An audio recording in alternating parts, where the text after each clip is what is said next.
Since the dawn of time, man has been curious. And for almost as long, the Vibes Broadcast Network has sought the truth. Investigate, discuss, explore. Okay, maybe in other episodes, but this one is just listen to the vibes. The views and opinions of our guests may not necessarily reflect those of the host or the Vibes Broadcast Network. Listener discretion is advised.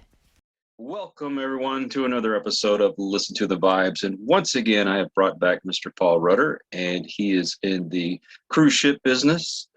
And I mean, the conversations we've had have been, even off air, are just, I am so fascinated with what he does. And I'm looking forward to reading his book because I love all those behind the scenes stories and things that you don't normally hear. And plus, you know, I've actually talked to my wife about getting into the cruise ship business and, you know, getting on board and finding something to do. I mean, you can find something for this old man to do, even if I just sit and watch the ocean for you and make sure it doesn't go anywhere.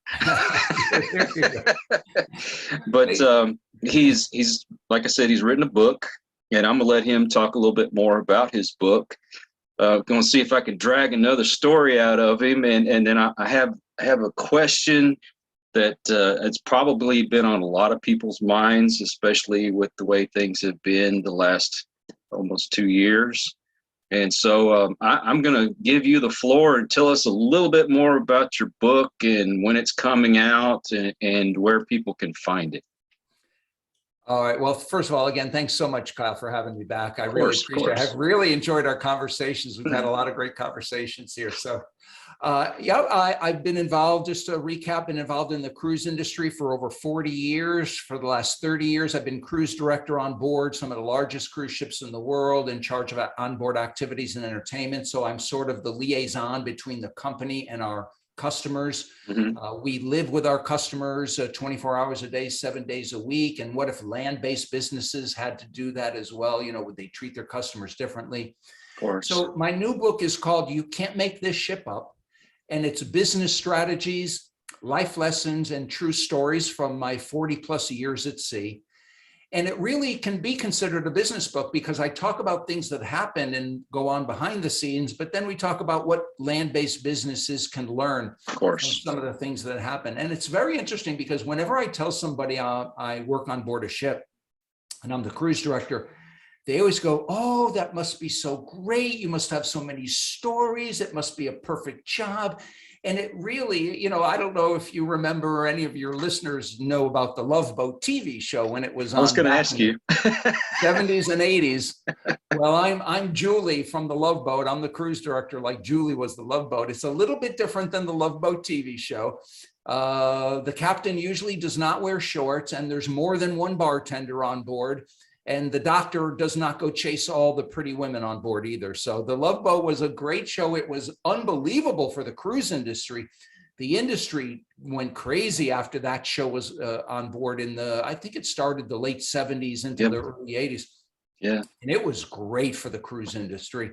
A little over the top sometimes. People do not meet, fall in love, break up, fall in love again, all in the course of an hour with commercials. But it was really great for the industry. And so the book is coming out as of now, October 19th. People can buy the Kindle version on October 19th for 99 cents, $1. Okay. Or actually less than $1. I think it's going on sale for 99 cents, but only on that date of October 19th.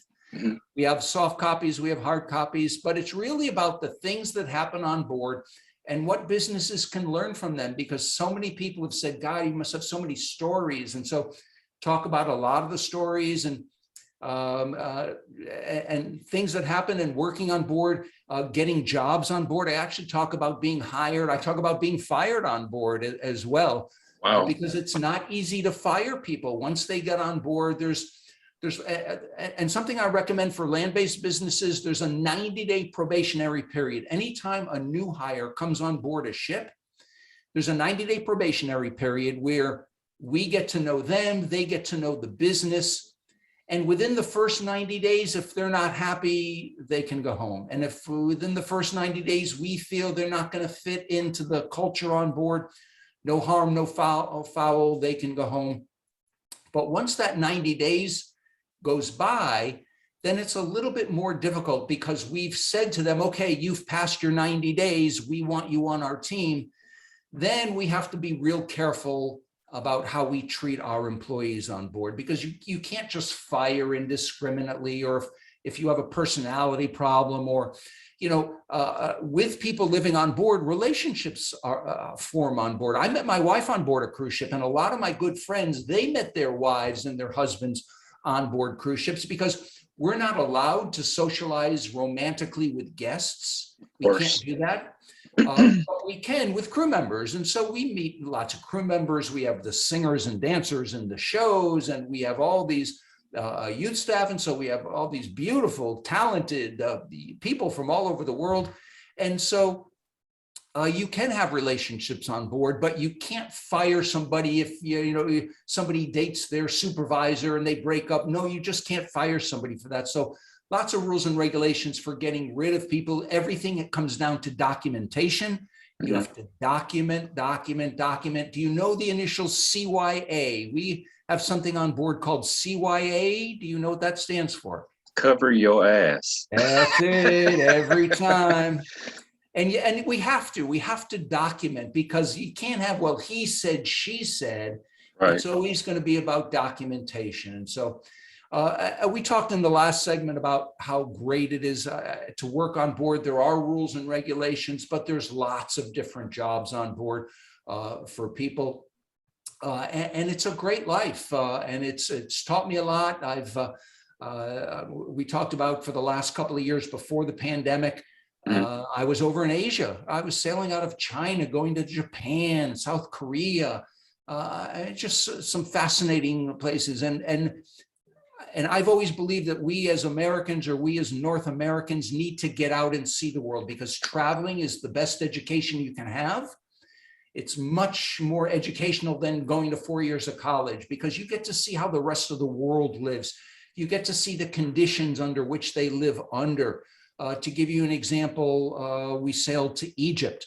And when you go to Egypt, of course, you have to go to the pyramids. You don't go to Egypt without going to the pyramids. Of course. The pyramids are 3 hours away from where the ship docks. So people get on the buses and they take that 3-hour ride. Well, those 3 hours, you're going through some of the dirtiest and filthiest areas that you've ever seen. I mean, litter and garbage and animals just lining the road, and you get back on that bus and you get back on the ship, and you are so grateful for your life and so grateful for what you have, that sometimes you don't know the rest of the world is living under such conditions.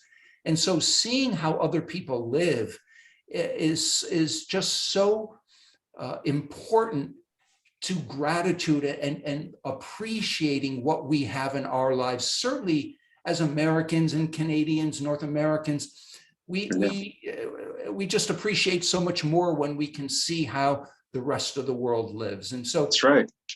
We mentioned on the last segment, on board a ship, there's probably people from over 70 different countries. And so just learning from them is just such a wonderful experience. I highly recommend it. And if people are interested in working on a ship, we have hiring partners. Every cruise line has a website for hiring. I think for my cruise line is Royal Caribbean. I hope I don't get this right. There's Royal Caribbean Productions with an S at the end.com. There's Royal Caribbean Jobs. And so you can look up specific websites if you're looking for a specific job. I can come on and be your singer. We need acts. You look like a musician, Kyle. Are you a musician and a singer? I can play the radio pretty well. Now, do you have to actually be able to sing to be the singer? I'm sorry to say yes, well, Kyle. There goes my dream. Do you play any instruments? You can have a band. We have musicians on board. We have bands that play in the various lounges for dancing and cocktail music and things like that. We have all sorts of bands that come on. I play a little bit of bass guitar. I'm not that great. I couldn't be in a band. I know bits and pieces of songs. Like I say, I can play the radio pretty good. Yeah. But those kind of things. You should have an online podcaster. I could have that job. We It's do a have a thought. whole broadcast. We do have a whole broadcast studio because we have a communications team and a broadcast team. I do a morning show on board the ship, and we tell them all Okay. the highlights of what's happening during the day. So we do. We could do a podcast or a broadcast every day. There you go. There's the job you want. There we go. I could do that. And I told you, I think off air, that I am ordained. So if anybody wants to get married on board, I could do that too. Well, it's funny because in the old days, there used to be the old rumor, oh, the captain's going to marry us, but that Right. was never true. But now some of the captains have gotten their whatever certification, so captains can actually marry people on board. But yeah, we can always use an ordained minister to come on board, and we need as many blessings as we can get. I was a Baptist preacher for about 5 years, and then I got into the simple world of podcasting. Simple world. Well, I tell you what we did before the pandemic, and we're slowly coming back from the pandemic now. Right. That was going to be part of my question, which I'm more than happy to talk about. But before the pandemic, we used to have guest lecturers on board who were either who were experts in where we're visiting, like say Alaska. If they're experts in Alaska, they would come on board and give lectures. Or we've had people come on board, talk about writing a book or getting a job, or all sorts of, they would come on for free. They wouldn't have to pay. They wouldn't get paid, but they'd come on for a free cruise. Right. And so we used to have people come on now. Now, since COVID, that's sort of been cut back, obviously, with cabin availability and things like that. But once cruising comes back, yes, we'd love to have you can come back and lecture on doing podcasts, because we have people come on board and do that. I would love to do that. And you were mentioning COVID, and I know you've got a lot of Americans out there that are vaccinated. You have those that are unvaccinated. I'm not going to give an opinion either way. I think that should be your decision. And I'm not a doctor, so I always say talk to your doctor. But with that in mind, and everybody worried about getting sick, how much has that affected the business going forward? I mean, I know how it had to be during COVID, but what about moving forward? What are people going to have to expect when it comes to, hey, I want to go on a cruise, but I don't want to get a shot. I know you probably have to get other shots when you go to other countries. I mean, and I know you have to do that when you fly, so I'm assuming you have to do that when you're on a ship. But once again, you've got the whole COVID thing going on. People are pretty adamant against getting shots, while you got the other people are very adamant you have to get shots. How's that going to affect the cruise business? Well, so right now, as we're talking, there are probably at least 20 cruise ships that have resumed sailing all over the world. And they started over in Europe and in Asia first. Right. We've had a ship sailing out of Singapore in conjunction with the Singapore government since last December. Coming up, 8-9 months now. And we've had other ships that were sailing out of Greece, the ship sailing out of England. We had a ship out of the Caribbean, out of St. Martin. But I should say, before the pandemic, the cruise industry was a leader in health and safety. Right. And we have to. We can't be, you may have noticed, before the pandemic, whenever there was an outbreak of a flu on board a cruise ship, the cable networks went crazy. They'd be there on the pier. Oh, it was terrible. And it was called the norovirus, or the flu. So cruise ships were very good at trying to minimize the outbreaks of the norovirus. We had Purell hand sanitizers 10 years ago. These are now just going into businesses. You go into a bank or a grocery store, they have the hand sanitizers, you wipe your hand. We've had that on ships for 10 to 15 years now. We've had increased sanitization for many, many years now. So the cruise industry has been a leader in health and safety for as long as I can remember, because without health and safety, there would be no cruise industry. If fires kept breaking out on board, or if ships kept sinking, we wouldn't have an industry for very long. So we're the leader in health and safety. So when COVID first came out in March of 2020, and all ships stopped sailing around the world, some of the major cruise lines convened what they called the Healthy Sail Panel.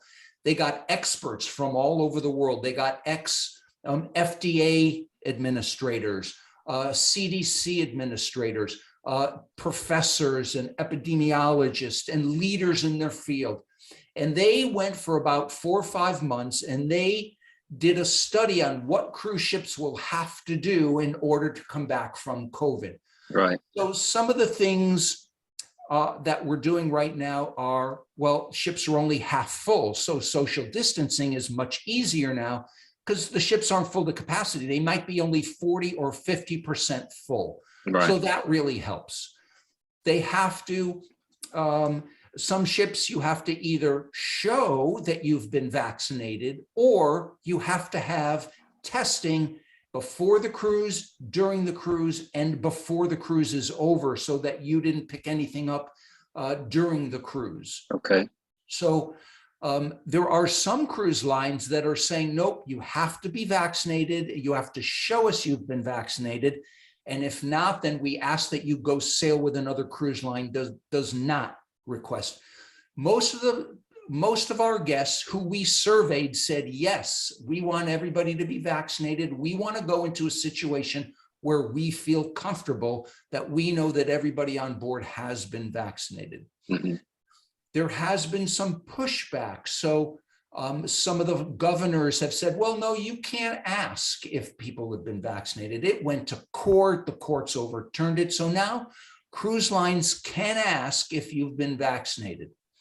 If you say no and a cruise line lets you come on, then you have to go. So for instance, kids are a big part of our guests. We want kids to come with their families, but kids under 12 can't get vaccinated, but they have to get tested and show that they, for at least not more than 3 days in advance of that cruise, you have to get tested and show that you have a negative test before they let you on board. Then you're tested during the cruise, and then you're tested at the end of the cruise. And then on board, if you have been vaccinated, you're given a wristband to show that you've been vaccinated.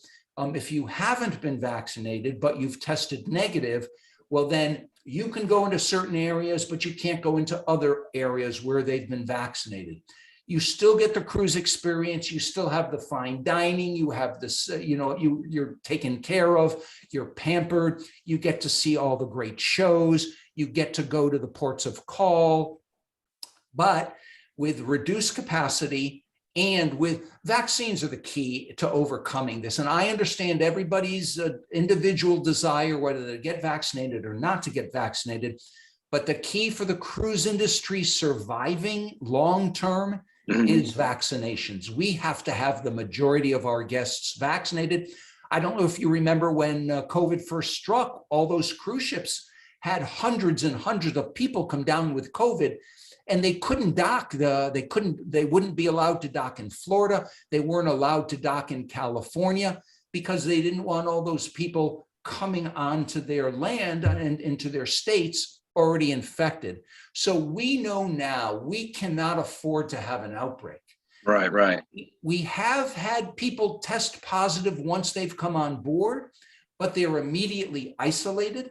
And then they are sent home on our expense. The cruise line will fly you home on a private plane. Oh, wow. To get you home. Now, I'm only speaking for the cruise line I've worked for. Well, Royal of course. I don't know the policies for every single cruise line, but we fly people home. And so we've contained, yes, we've had a few people come down with COVID on board, but we've been able to isolate it immediately, and we've been able to keep cruising. And so we're really proud of the fact that we've come back, and we're coming back stronger. More and more ships are coming online. By the end of this year, by the end of 2021, we're hoping that pretty much all the cruise ships will be back online in some way, shape, or form.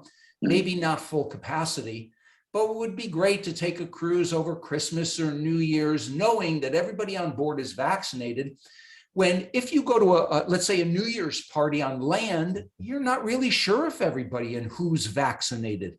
Right. But on a ship, you know that if you go with a cruise line that requires vaccinations, you can celebrate the new year or the holidays with fully vaccinated people. And that puts people's mind at ease.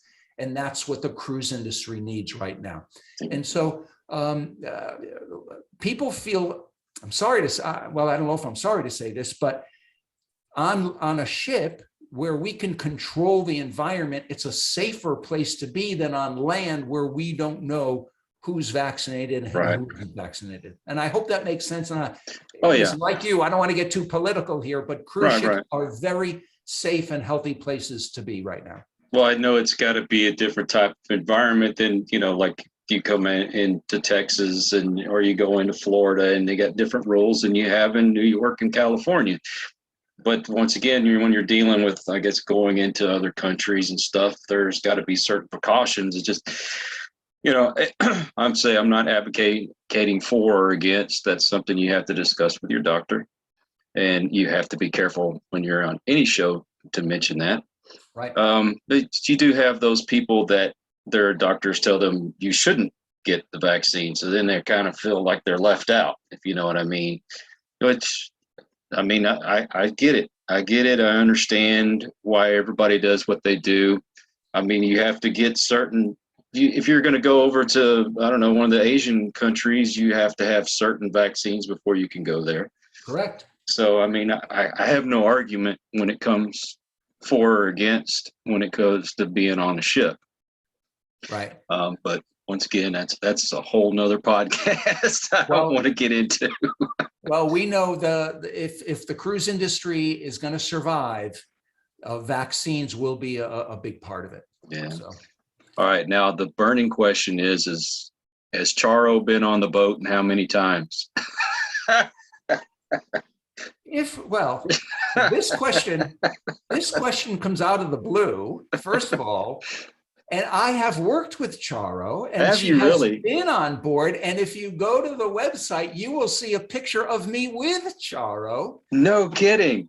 So first of all, where did you come up? Why did you pick her name out of the blue? Because I used to love the Love Boat, and I don't know how many times she was on the Love Boat and Fantasy Island, but Charo always showed up. Yeah, Charo and Bert Convey were the two big ones on the. That's right. Let me tell you about Charo.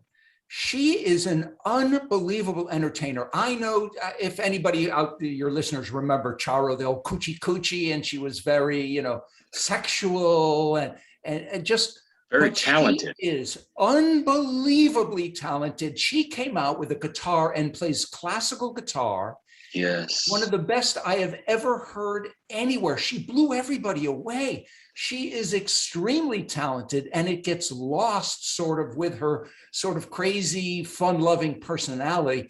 But I love Charo, one of the nicest people you'll ever meet. I have a picture I don't have it with me here, but it's on the website that we can talk about at the end. But no, I've worked with Charo numerous times, and she's a wonderful person and extremely talented. I can't believe you brought that name up.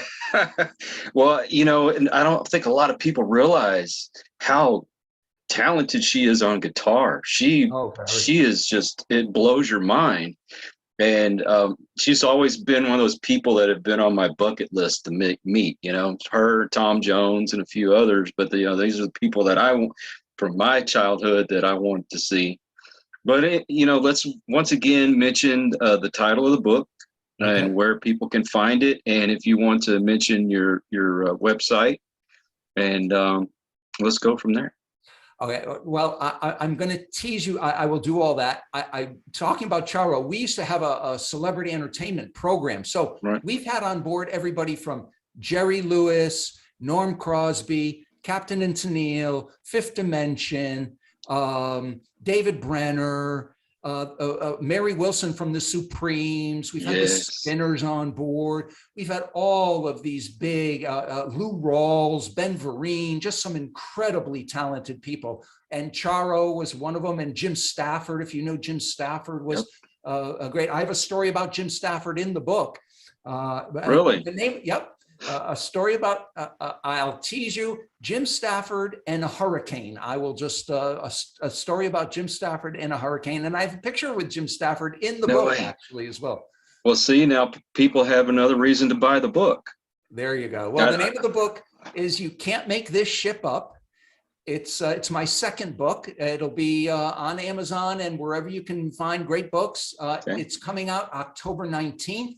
We're doing a special on October 19th where if you get the Kindle version, it's $1 or 99 cents, I think. Right. There is a softback version, a hardback copy as well. And it's called You Can't Make This Ship Up. And it's business strategies, life lessons, and true stories from my 40 plus years at sea. All right. And the website is? My website is www.paulrutterspeaks.com. And if you'd like to pre-order the book, we have a landing page, youcan'tmakethisshipup.com. And I have just the cover here. I don't know if you can see that. You can't make this ship up.com. And you can pre-order the book. And I have pictures on there as well. I just hope people will go out and get it. It's just a culmination of things that have happened over my 40 plus years at sea. Some great, we haven't gotten into some of the stories either. So some more great stories on board. I want to keep their curiosity up. So we don't want to give away too much. Okay. But if this is the first time you're hearing about this, go back and check the other episodes because I've got some great stories to tell. And well, Paul, if you would, please send me any links that you'd like me to share in the description because I would love to do that. That'd be great. I'm looking forward to reading the book. I know I get a free copy, right? A free, well, for Kindle, it's almost free. It's $1. Okay, well, now I got to get a Kindle. But no, anything seriously. For you, Kyle, anything for you. I appreciate that. I appreciate you taking the time to spend with us and share some of your stories and maybe clarifying a few things for people. If you're interested in getting into the business, then go to their website and check it out. And maybe you'll be working with Paul one day. And if I could mention, I'm on Facebook. I have a Facebook page, Paul Rutter Speaks. I'm on Twitter. I'm on LinkedIn, big on LinkedIn. Just opened up an Instagram thing on Paul Rutter Speaks with some pictures from my 40 years on the cruise industry as well. So getting all that set up. Okay. Well, I will definitely start following you on Instagram as soon as we get off here.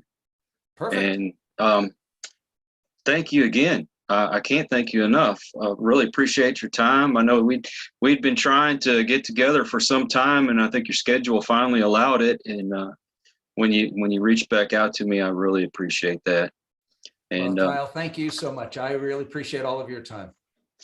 For all of you, if this is your first time checking us out, thank you for stopping by. Please come back. If you're regular to the show, thank you for your support because without you, we couldn't do what we do. And so, say goodbye to you. Thank you, everyone. Take care. God bless and peace. Amen. We hope you enjoyed this episode of Listen to the Vibes. You can catch us on Buzzsprout or wherever you listen to your favorite podcasts. And on YouTube. Follow us on Facebook at The Vibes Broadcast Network